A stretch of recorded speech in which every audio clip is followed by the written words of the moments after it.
For this presentation, I'll be discussing the role of information security in hiring and employee behavior. Information security is important to most businesses for obvious reasons. They need to secure their data and make sure that they're processing information in a way that avoids either unintentional or malicious compromise. But most businesses are willing to commit a significant part of their budget to their IT resources, but proper utilization of their resources goes further than simply just saying, I got the right IT guy, or I got the right antivirus installed. So in this presentation, we're going to look at how information security is a critical part of the business process workforce management. We're going to examine how information security practices should be incorporated into the hiring and termination of employees, as well as how proper information security practices can be reinforced in the workforce. So the questions that are going to shape this are from the week 8 assignment and the discussion, which include what is the role of information security in the general hiring process and employee terminations, and what security practices are used to control employee behavior and prevent misuse. So when considering how information security becomes critical in the hiring process, it's important to consider what the hiring process entails. It's more than simply an interview to determine somebody's suitability for a position. The relevance of information security begins before the interview and probably extends beyond it. One of the things to consider in hiring that information security can help you avail yourself of is a background check. Organizations should be security minded from a defensive standpoint, as well as in reinforcing the security posture. Information security is a tool. So this is a tool, background checks. It's easy to accomplish a background check before hiring somebody, but in order to do it, you need to make sure that you get the person's consent. If they're not willing to give you their consent, then you probably don't want to hire them. Background checks can be obtained through a variety of online sites. All you really have to do is Google background checks, and there's a whole lot of ads for them, and they're going to range in price from $19 to $80. Things that are going to be included in most background checks would be like a criminal records check, verification of their social security number, address history, making sure they're not on a terror watch list, and most of them include like a sex offender registry check. After background checks as a tool that you can use in the hiring process, there is the ability to include in the in-processing part of the hiring process a reinforcement of policies and procedures.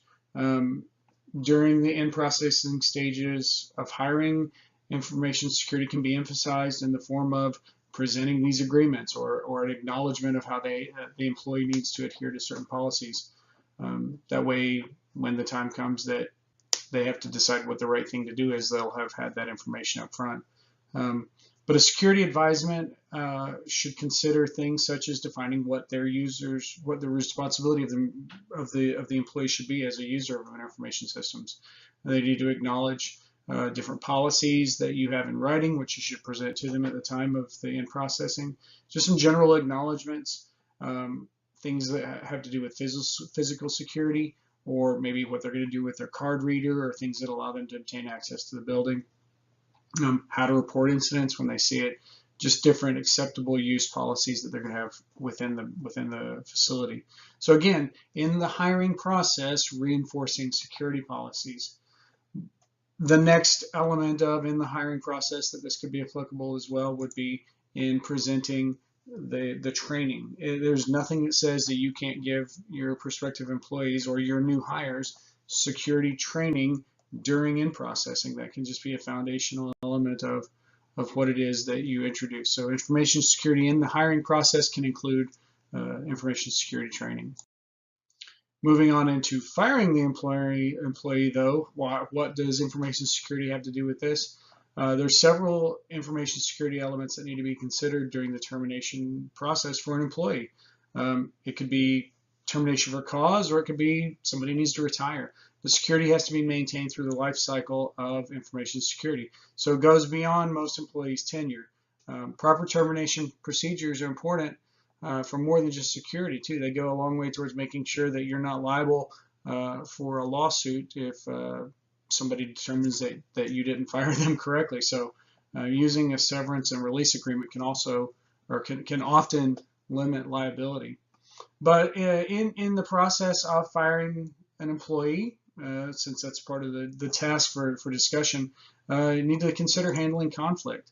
It's important to stay calm when terminating an employee, even if they don't stay calm. You need to give them the opportunity to vent. And after they've vented, then you can repeat the situation and you can toe the party line. But you don't minimize their feelings. Don't use something cliche like, oh, you'll be fine. It may be difficult for them to understand all of what's going on. So if you're preparing a severance package or some details about some things that they can benefit from in their post-employment opportunities, have a packet for them. Have something that they can read after the fact. One of the things that you need to consider from a security perspective when firing is that you need to protect the confidential information that your company has. Don't forget that the underlying reason for considering information security in the employee lifecycle is to protect sensitive information. Some employees will have access to sensitive information and systems. There is great potential damage that could occur if the employee is able to take and use this information after they leave. It's important to ensure that employee has returned all of the sensitive information. If they got something on a thumb drive, if they got some hard copies of things that they can use after they leave, you don't want to have those things compromise the security of your organization. One of the things you might consider is, if you're starting the termination process, disabling their access to a system. Not just your critical information, but there's things that your terminated employee could do that would harm your business with regard to the information that they have about your clients. You need to take steps to ensure that they are not going to be soliciting clients from your business once they move to another business that might be competing with you. One of the ways to do that would to have an employment agreement that has basically a non-compete clause. Having them do this in writing is important. That's not always followed. So another way in part of the firing process or termination process to reinforce this is give them a letter that reminds them, hey, this is part of the agreement that we had. And considering also that sometimes people are just not going to be happy. I mean, obviously you don't like to get fired, but one of the ways of easing that process sometimes that helps build a safer position for the company is to consider paying the employee through the end of the month, even if you fire them at the beginning of the month. It leaves them with a different attitude towards what they may feel inclined to do towards your company afterwards. So moving on into the next question, considering the security practices that are used to control employee behavior and prevent misuse of information. One of the things you need to do up front is determine which behaviors and practices that you think are critical for adjusting that behavior. Some of the things that you would consider as you're looking at what behaviors to modify, look at your list of policies. What is it that's going to be important to you? Is it network security? Is it going to be remote access policy, wireless policy, or communication policy?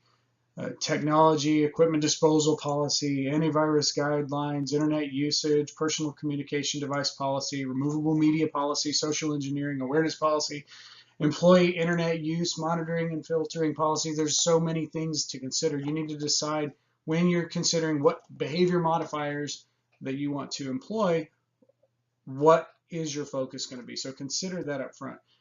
And there's a couple of ways to go with it. You could say, hey, when you do this well, there's a reward for you, but that doesn't typically involve a consideration of technology when you're looking at the positive reinforcement here. But I want to look at maybe the negative reinforcement, because most organizations are comfortable with the idea of reinforcing positive behavior, or maybe just expecting that policies are going to be complied with. But if it's not the case, it's often best to have a policy in place that dictates what the employer's course of action can be in the event that policies are not followed. So sometimes with the idea of behavior modification, just the existence of such a policy would reinforce the need for compliance, and thus in and of itself it's useful in reinforcing appropriate security-minded employee practice. So with that in mind, there's some elements to a policy that you might want to consider. First, the employee needs to be aware of who it applies to. It applies to everybody that's going to be using an information system. So consider that in a policy that would imply punitive response. You want to make sure that you're talking about what it is that you want them to not do, as opposed to here's the thing to do if you do this negative thing. Part of the policy is if you respond to a phishing call, if you put a personal thumb drive into your device, things that are not allowable, make sure that that's clear in the policy. And then finally, you want to make sure that they're clear on, after the first offense, you're going to have to get counseling. After the second offense, you're going to have to get some additional training, and your account's going to be suspended until you appeal. If you do it again, you can be fired. Make sure that the policy is clear and the elements that they would need to consider for modifying their behavior are presented in that policy. So there's a lot of applications for information security best practices, and within the spectrum of what needs to be accomplished, it shouldn't be overlooked that there's a human element that needs to be addressed, not just from the perspective of an insider threat, but also from the perspective of how to best manage your workforce. Simply having a good security policy or system doesn't address the full spectrum of benefits for most organizations. So when considering information security as a tool that can be leveraged to greater gain, organizations will realize a greater benefit, because the workforce is going to consider security as foundational to their mission. Otherwise, you're going to be playing catch up and you're going to be fixing problems. So hopefully what we've accomplished is establishing the role of information security in the general hiring process and in employee terminations, and looked at some security practices to control employee behavior and prevent misuse of information. Thank you for your time, and I look forward to seeing you guys again.